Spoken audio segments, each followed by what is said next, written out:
overlooking Rabbi, Kotel, on the roof of Yeshivat Kotel,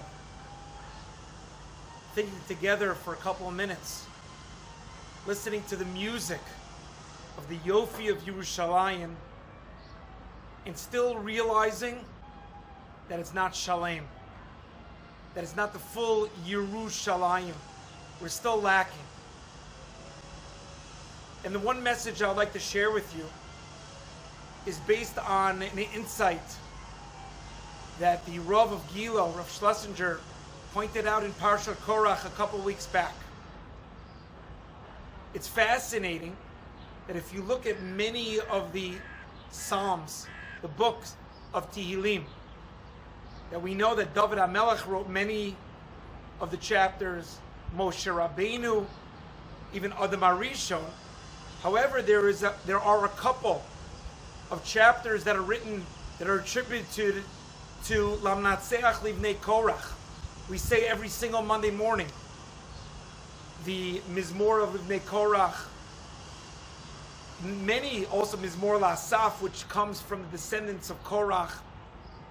And if you'll notice, Tehillim Pei Daled, Pei Hey, they all have a tremendous focus on Yerushalayim.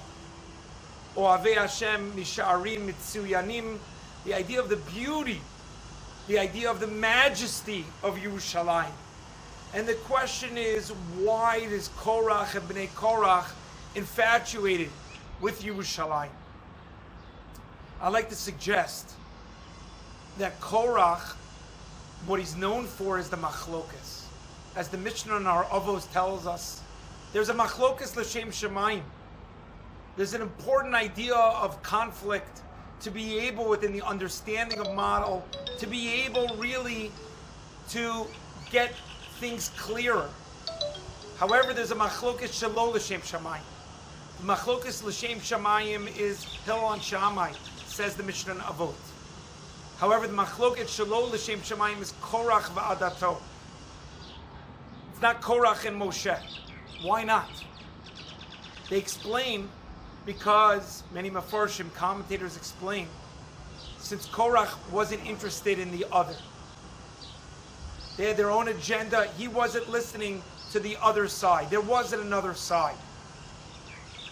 That is the essence, the downfall of machlokas. That's the acid, the toxic machloket. Yerushalayim on the other side, Yerushalayim is in the plural. I was once standing here with a group from Britain, and I said Yerushalayim, the suffix is in the plural. So what's the two Yerushalayim's? So they told me East Jerusalem, West Jerusalem. But the emet, based on the Gemara in Ta'anit, is there's the Yerushalayim Shel Mala and Yerushalayim Shel Mata. Yerushalayim represents Ki'ir Shechubra Le'achdav, not with platitudes of Achdut, but really being able to listen to the other side, to be able to make space for the next person, for the real Achdut. This is what I believe as we look behind me, to be able to learn over the next 3 weeks, to be able to understand what we can do, and not just cry because we need to cry for the unnecessary hatred. And that unnecessary hatred is when we do not respect. We don't have to agree. We can viscerally disagree. But we have to learn to respect the other, to give the space for the other. And that's what Yerushalayim in its essence is. Ki'ir shechubra le'achtav. And when every Monday morning when we say the Tehillim, when we go from the Beit Knesset every morning to the Beit Midrash of Yelchu Mechayel al Chayel, that's the only way Yireh Elokim b'Tzion. And hopefully this year, Nefoch, any of the Yagon, any of the tremendous pain where we're not Shalem, to have the complete Yerushalayim.